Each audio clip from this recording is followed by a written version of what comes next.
Dear pop culture, dear pop sensation, I'm writing to you because your lies are so pervasive in this American generation, because listening to your lies was once my brain's fixation.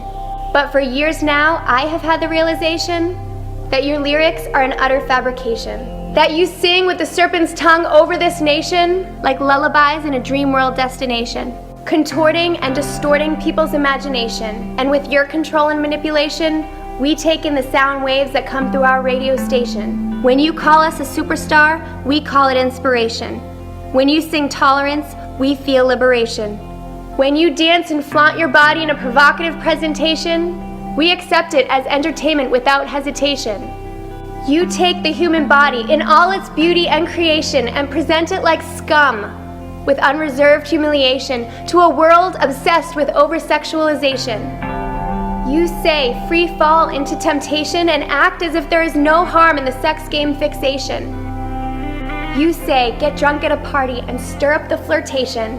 Enjoy the lit up party scene saturation. Be who you are and express your orientation. The world is about you and your instant gratification. You sing I'm on the edge of glory with your own glorification. You fire up the feeling of victimization so that rebellion and revenge feel like the only justification. And you so conveniently offer every emotional accommodation. While we sit back and allow your perverted narration over our lives and let you control our destination, your lyrics are like cancer in need of radiation. I have watched as the youth cry out and worship you in adoration with a crazy, obsessive, unhealthy fascination. They look to you for confirmation and validation. Because in reality, they are yearning for a serious revelation from the depths of despair, depression, and frustration. But they are jumping and taking rest on a sandy foundation because what you have to offer is nothing with any legitimate explanation about how the world works or true love clarification. What they need is an internal evaluation. Because truly they search for a God who offers a heart transformation. And while you can do nothing about their messed up situation, my Redeemer, named Jesus, offers redemption. So listen to me, this is a hurt people duplication, and you are only feeding them your puked up desperation, twisted into lyrics and rhymes in a Hollywood location. Here is my battle cry and declaration. With God on my side, I will stand against the desensitization. I'll stand in the gap and let irritation be my motivation. And though from where you're standing looks good from your calculations, my God uses different equations. He says we're all lost and in need of salvation. He's the author of true love, and there's no other replication.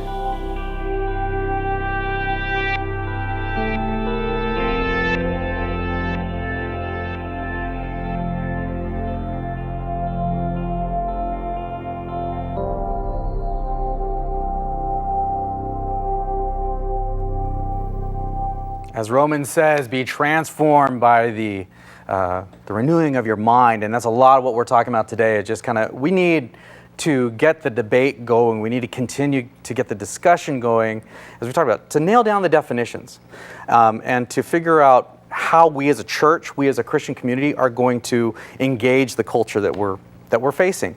So now at this part of our show, we're going to see basically some ideas, some take-home advice on some very pointed issues, and we're going to just go around the horn. So the big one, we've touched on it, and it's all around us. If you're on Facebook, if you're on Twitter, if you're on Instagram, you can't help but seeing rainbows everywhere because of their great triumph. Gay marriage is now the law of the land across 50 states.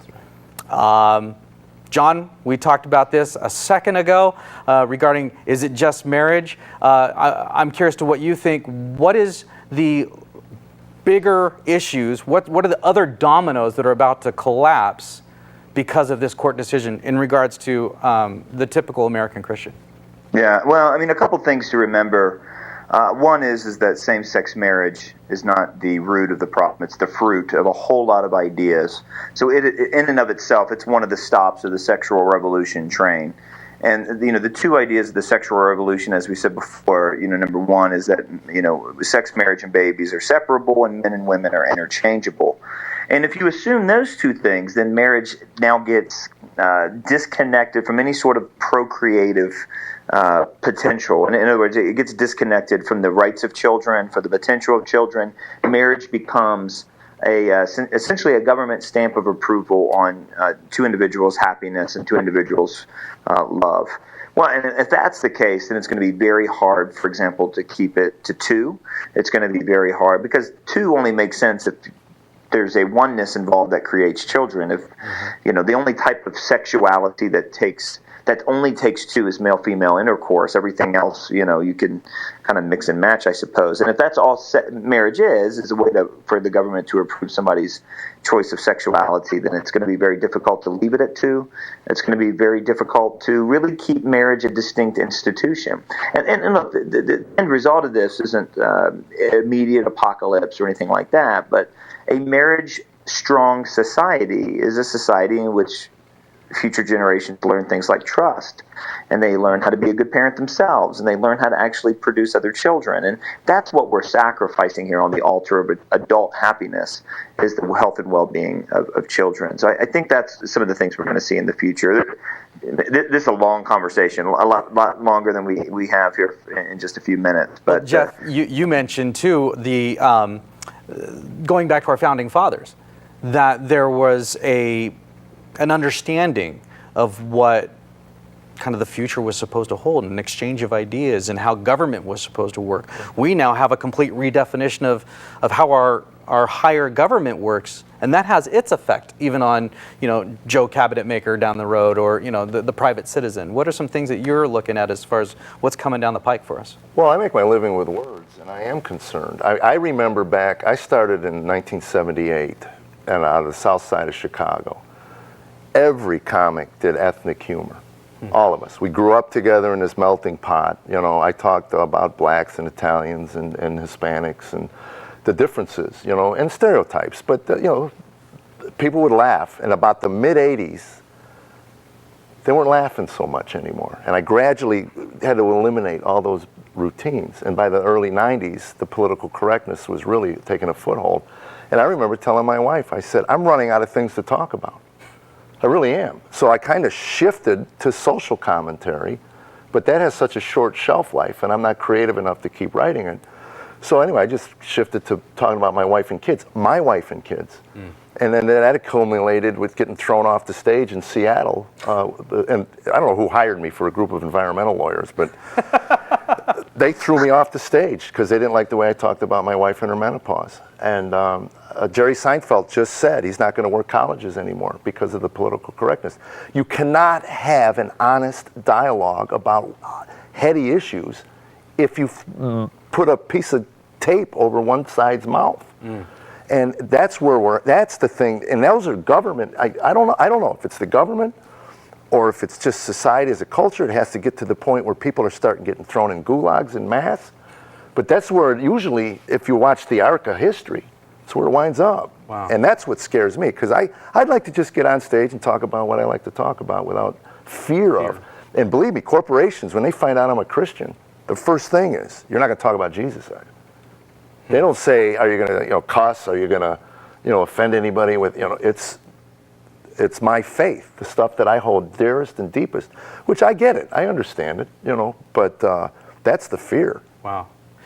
Switching gears, you mentioned heady issues. John, your neck of the woods, Colorado, has head shops everywhere now with legalized marijuana.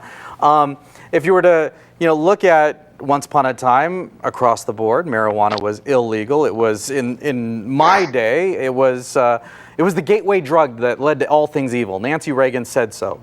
She waved her finger at us and said, just say no. And then medicinal marijuana came in and said, well, there's some health benefits here. I mean, look at these poor cancer patients. They need some help. And then now, you've got several states that are paving the road. And as we see with gay marriage, I mean, once the road is paved, it seems like it's just going to continue to be paved. John, what effects does legalization of marijuana have on the people you see in Colorado, or what do you see as far as our Christian culture? What's coming down the pike there? Well, I mean, look, I live in Colorado Springs, which is a pretty mix in terms of conservative and liberal town, and even though the state has legalized or decriminalized recreational marijuana, not every city will actually allow business licenses. Ironically, Manitou Springs, where Summit Ministries is, does allow them. In fact, it's the only town. And by the way, if you ever came to Manitou Springs, the New York Times once called it the hippie Mayberry, so it's not really a surprise. But it's the only town in the whole region. But what's happened here in Manitou is it's affected business. In fact, there's a good bit of buyer's remorse. I hear is that they thought this idea of freedom would be good. Look, the individual merits of where marijuana fits on medical, I'm not qualified to talk about any of that, but I will tell you this, that at the root of this, again, is a bad definition. Because underrooting what drove this law is a definition of freedom that has no room for virtue. It's a definition of freedom that essentially means free for all. That's what real freedom is. But that's such a bad definition of freedom. Because once Edmund Burke said this, men of intemperate minds, he said, cannot be free. Their passions will forge their fetters. In other words, without virtue, freedom is unsustainable. Os Guinness has just written a terrific book on this called Free People's Suicide. If you're not virtuous, you cannot actually sustain your freedom. So we're giving people freedom, and including the sorts of freedoms that actually counteract virtue, like marijuana. It's funny, I always make the joke here in Colorado is we took away everybody's guns and gave everybody pot. What could possibly go wrong with that plan, right? I mean, it just seems to be a great idea. But what we're doing is we're subsidizing vice. And that's never a role that you want a government to play. Awesome. Speaking of freedom, Jeff, I know you have some thoughts on, this celebrated issue now that people have the freedom to choose what gender they want to be. I don't know. The other night somebody was getting on my nerves. I told them I'm self-identifying as a rock right now. That means I don't have to answer you. I don't have to listen to you. I don't have to, so I'm going to self-identify as a rock. I don't understand. Honestly, again, I'm 60 years old. I come from a different world. I don't understand it. But again, this is what happens when a culture or society cuts itself from its moorings. Period. We're a ship off at sea with nothing to hold us to our anchor, And even Sartre, before he died, said that for something to have meaning on Earth, there has to be an infinite reference point to it, fixed. I mean, the father of existentialism said that basically his entire philosophy is meaningless. Robbie talks about that. The fattest books on the shelf are the ones written on meaninglessness, which asks the question, if nothing in there's of meaning, why would I buy your stupid book, But we as an animal, as a human being, we just like to just hear ourselves talk, I guess. But yeah, we have cut ourselves from our moorings. So just watch. This is the beginning. And it makes perfect sense. I mean, it really does. It makes perfect worldview sense when you take out the God of the universe, the creation, the designer, the mind, all of that. And then now it's man will determine, and it goes to the loudest, most powerful, and eventually it'll give way. Os Guinness, that's funny, John brought him up. He was at Robbie's conference, and he said that the rise of fascism in Europe is just, and he says my fear is because everything happens so fast now that it'll be in America within 5 years. Wow. John, I know we're kind of ticking down the clock to, you have another appointment. Wanted to get one more thought from you, if we could, regarding the unity of the church. We've talked a lot about assumptions, talked a lot about definitions. There seems, though, to be an assumption that we're all on the same page, we're all on the same team. Is it? And yet, Jeff mentioned earlier that there are churches he goes and speaks to where even the Bible has a different level of validity depending on what congregation he speaks at. What have you seen in regards to that? And what can we do to kind of rally the troops and fight on like Onward Christian Soldier says? Yeah, well, I mean, that's the importance of worldview education. I mean, there's a blogger named Rod Dreher right now that's advocating something called the Benedict option when it comes to cultural engagement. And all he means by that is that Saint Benedict found himself in a culture that was decrepit and so on. And so what he did is he formed these communities where they fostered identity and theological allegiance before creating culture and giving it back to a world in which the culture was falling apart. And that's why I think it's so ironic that we see so many left-leaning churches accommodate to the culture, because the bad ideas of the sexual revolution A, they're not new. B, they've killed civilizations in the past. They're unsustainable. And so why hitch your wagon to something that's going to die?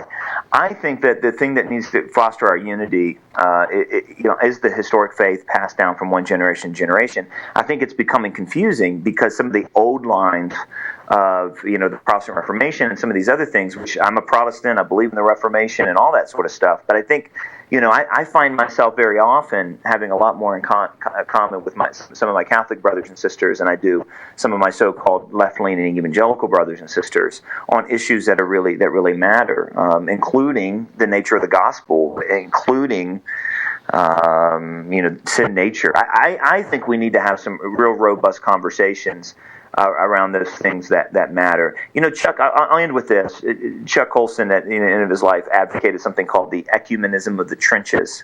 And I think we're finding ourselves kind of in a cultural situation in which we're going to look to the left and look to the right and find ourselves maybe with some partners that we didn't expect.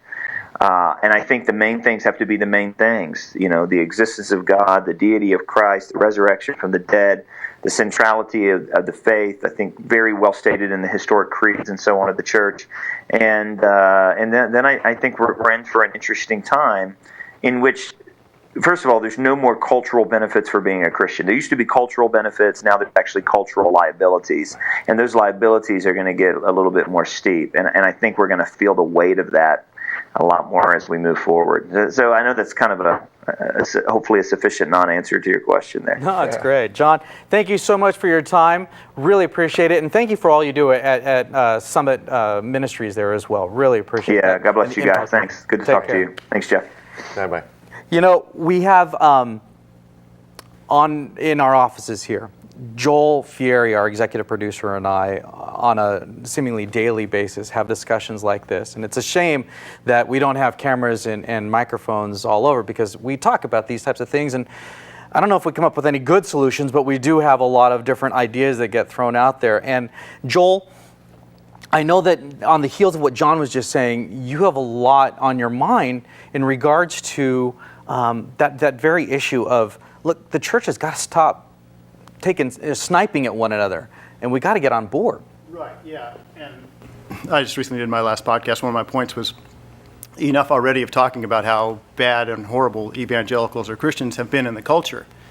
It seems to be a constant mantra, and frankly, I anecdotally, it might be true. There have been some embarrassing things done by, say, if you want to call it the Christian right or evangelicals. But on the other hand, you'd be hard-pressed to find anyone who's done a better job, because you'd be hard-pressed to find anyone who's done anything at all. A lot of the mainline denominations have gone, I think I've said they've surrendered and willingly joined in the fight to abolish all traditional values. It was like Jeff was saying, going into churches where they do peanut cartoons for a sermon or something like that. So it's a waste of energy, and it's not true. And it's something that will only serve to divide us, really. And it's frankly time to move on from that and realize that, yes, we've been imperfect. God doesn't call us to be perfect when we interact with each other. He just calls us to be faithful. And I've been embarrassed too, something my brothers and sisters have done in the culture wars. But at the same time, I was sitting back watching Hill Street Blues and going to Padre games. I wasn't in it. I was enjoying the freedom that this country affords me. And I was laughing at some of the things that came out of Madison Avenue or Hollywood, thinking, nobody will listen to that. Well, sure enough, Mark Stein, one of my favorite cultural commentators, always says, the people who mean it win the culture. And the left and progressives and people who are against traditional, you call them Judeo-Christian values if you want, they mean it. And they've pressed and they've pressed and they've pressed, and we've been too worried about our image, too worried about losing our, we're first world creatures. We're used to our comforts, and when those are threatened, we tend to shrink back and just assume that everyone will see the nonsense, the same nonsense that we see, but it's not true. And it hasn't been true. Jeff, Joel mentioned the freedoms that we enjoy, and we do, all of us tend to kind of sit back on our laurels and just rest in that instead of truly appreciating it, much less joining in the fight. You're the father of a soldier. Yeah. What is ex-soldier. Well, is there ever such thing as an ex-soldier? Right. Yeah. You ever played these guys in Call of Duty? Yeah, exactly. How is that perspective, seeing your son go off and then seeing him come back and knowing how the military has played a factor in your family's life, how has that helped kind of shape your perspective on these freedoms that we enjoy? Well, it's funny you bring up the word freedom, because last year's Ravi Zacharias Institute was on what is freedom, how do we define it? And appropriately, this year's seminar was on how do we define being human, and was on a human being. And flawed or noble was the title of the conference. The freedom, John Dixon, I think it's called the Center for Public Christianity, he's out of Australia. He's my new favorite Bible teacher. He taught on the 10 Commandments for 5 days, on why God gave mankind the 10 Commandments, and it was to make us free. Right. Everybody's usually people think, no, this is what you don't do, this is what you don't. It's all about rules. Absolutely. But it begins with understanding the way the ancients, and what I loved about what John just said, we need to get back to the way the ancients viewed Christianity. And it was about Christ.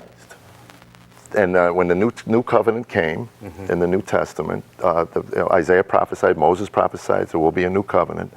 All of a sudden, the Old Testament and the Old Testament law gets through the prism of Christ. And prisms, they refract light. Some more intense. Murder now became slander. Slander became murder. Jesus said, if you slander your brother, you've committed malice in your heart, you've committed murder. That's intense. Stoning adulterers, Jesus drew a line and said, let he who live without sin. So he lessened some of the law and he intensified some of the other ones. But I heard a great quote once that said, if Jesus did not rise from the dead, then Christianity is nothing more than a man-made feel-good organization. So I would love to do a survey on how many churches deny the resurrection and how many of them are just man-made feel-good clubs, as opposed to actually getting in and understanding our history. And believe me, the world doesn't like us. I mean, I don't know where anybody gets the idea that culturally we're supposed, and I don't want to be hated. I really don't. But I got to understand that if all I'm going to be is part of a club, I'll stay at the golf course. I'll play, golf, and I will. Or the doctrine means something to us, and therefore it changes me through erosion or whatever. It erodes the world off me. And it hit me. I've been 20 years walking with Christ, and it hits me. My whole job is to pursue Christ. That's it. If I pursue Him daily, that's my beginning and my end, and everything in between is to pursue Him. Everything else just seems to kind of flow from that river of that water he talks about. Yeah. And everything else just kind of falls into place. The anger goes away, the vitriolic stuff goes away, and I can almost see people in a different way. And but if we don't understand that the ancients understood, they were the closest to Christ. When you read their writings, you view everything through the prism of Christ and how He viewed it, and it's a changer. It really is. Well, and you mentioned that it's no secret that this is going to happen. Right. It's no secret that we're going to face up against issues in a society that we are facing today. It's no secret that, and no mystery, that we're raising our kids in a culture that's vastly different than the Judeo-Christian values that Joel mentioned earlier. And Joel, you and I talk about this a lot, that we've read the book, we've seen the ending, we knew this is coming along. If we truly value the Bible, what are the lessons that it shows us in regards to that, Joel? Well, yeah, and when you're talking about culture, and something John mentioned, and the path our culture is taking is a path we tend to couch the arguments or the concern we have is for religious liberty, for our own liberty. But really, what we should be fighting for is liberty. I mean, to talk all you want, agree or disagree, I think the Chief Justice said, that, celebrate if you want this decision on marriage, but it's not about the Constitution. And I think there are more than just religious people, more than just Christians that are concerned about this. And if, as far as society goes, the inevitable way it seems to be going, these kinds of things, all the things John mentioned, you take those pillars out of society, everyone will eventually suffer. And I wouldn't mind have a problem at the end if we stick to our guns, metaphorical guns as Christians. When that day comes, we might be seen as the sane ones. You guys were seen so long. But the key, I think, and one of the questioners online, or on our chat, one of the questions was, how do you promote Christian unity in the face of this? And I think that's the key, because Jesus said, when you look at his body, his church, his bride, when the world looks at us, what will it be that they see that tells them that Jesus is God's Son? And it's our love for each other and our unity. He didn't tell us to love the world. He told us to proclaim that he loves the world, that God so loved the world that he sent his only Son. Jesus said, you be one, love one another, so the world will know that God sent me. And even when he prayed in the garden, he said, Lord, make them one, talking about his disciples, make them one so the world will know that you sent me.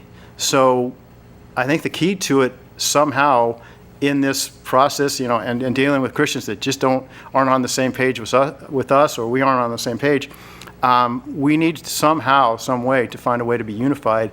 That's our best witness to the world, is to be unified and to, with all the things that are going to come our way, and it might be gulags, or it might be what they teach our children in school, and possibly, our bank accounts. Everything's open to assault. And how are we as Christians going to support each other and be unified for those who are willing to stand strong? And that's a question that, to me, it's the million-dollar question. And I think it begins with, we need to do exactly what we're doing now. We need to talk, and we need to have the communication lines open. Right. Jeff, in closing, one of the things that Joel and I often talk about, and I'm curious to some of the things that maybe has run through your mind, 10 years ago, I think a lot of us would have said, the homosexual LGBTQ agenda, they're making progress, but I mean, come on, they're not going to redefine marriage. It's just not going to happen, right? We knew that there was no kid left behind, and there was a problem in our educational system. But come on, the federal system is not going to completely renovate and take over our educational system, right? They're not going to indoctrinate our children. There are a lot of concepts that we're facing today in society that 5, 10, 15 years ago, we would have thought, there's no way that's going to happen. Things are bad, but come on, they're not going to go there. Right. But now it seems like the strings have been untied and anything's available. What are some of those things you've been noticing? Well, again, my kids are grown, and as far as education goes, I haven't kept up on it until Common Core hit, and then people that I work with or people that I follow online started sounding the alarm bells about Common Core. I'm not that versed in it. All I know is folks, YouTube Common Core math. If it wasn't so sad, it would be funny. Well, didn't Snowden do a whole report of that? Well, Snowden, one of my jokes now is he said that the government is listening through the Angry Birds app. So every show I work now, I tell the audience, turn on your Angry Birds app. I'm auditioning for the NSA Christmas party. So as long as they're listening in, I might as well try to make them That's even laugh. Another one that, sure, we knew that we had to spy on other world leaders. I got a Fitbit. They monitor my sleep habits. I said, my wife felt that I wasn't giving enough away my privacy to Apple, Google, and the government.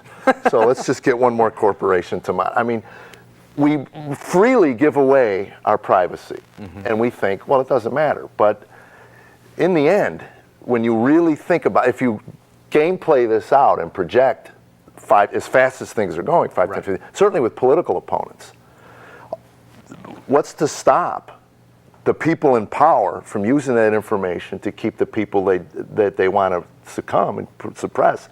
And if people don't think that'll happen, you're fools. You're absolutely fools. When power's in play and money's in play, anything goes. So the freely giving that up is foolish. But, I did 2,347 steps today. And somewhere out there, they know that. They're going to send me an email and go, getting lazy, you did 6,000 yesterday. And I average 4. It's sad that we even know that. I know. And that we're not the only ones who know that. Exactly. Well, Jeff, thank you so much for your time. I appreciate it so much. Joel, thank you again. Jefferson and Jeff, thank you. We would love to extend our thanks to John as well in Manitou Springs. This has just been so enlightening in regards to establishing not just tools, but but the words we need to use in order to further this discussion, because it's a discussion that has to be furthered. When we're looking at the culture war, when we're looking at the world around us, and basically the looser and looser and looser hold that our culture has on the biblical truth that used to just be a given. Things like, what's a man? What is a woman? What is truth? Who is Jesus? What's the Bible? These things, once upon a time, were just givens, and now anything goes. And that's the truth. That's kind of the standard that's out there.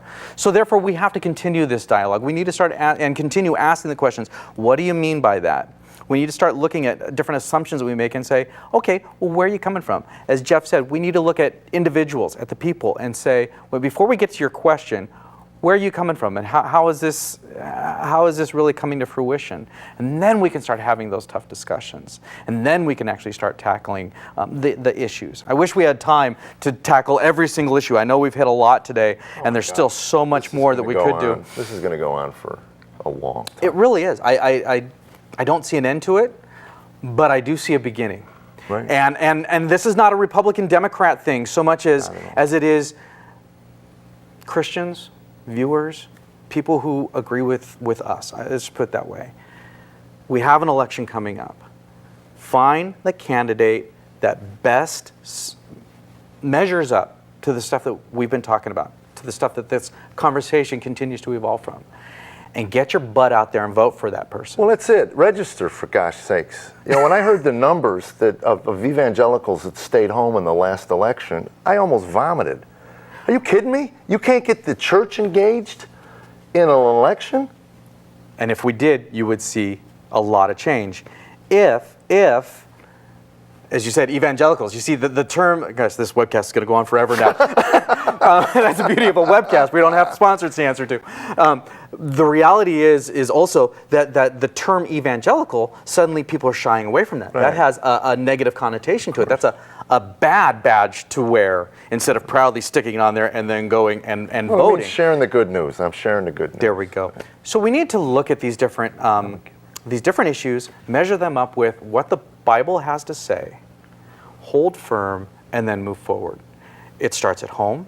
It starts with our kids. It bleeds into our interactions at the workplace. As Jeff said, the best interactions happen at Starbucks, out on the golf course, at the tennis courts, the people that you interact with on a daily basis. If you're a coach of a Little League team, there's a bunch of kids and a bunch of parents and a bunch of other coaches that you deal with on a regular basis. If no matter where you go in life, there are people that you get to rub elbows with, establish relationships with, and then start to change culture with. And that's how it all happens. Just want to say thank you so much to our crew. We've got Danny and Alan, Brian, Jordan. There's these guys. There's a team of people around the cameras that are running around like technicians. I'm just glad Jordan woke up. Well, he's getting his laps in from camera to camera. And without them, this couldn't happen. And of course, Joel Fieri, our executive producer, thank you for what you do for the E Squared Media Network. We're going to be back with another live webcast in just 2 months where we're going to establish even more issues to look at very closely and examine. And I can't wait to have you be a part of it. Thanks a lot. We'll see you next time.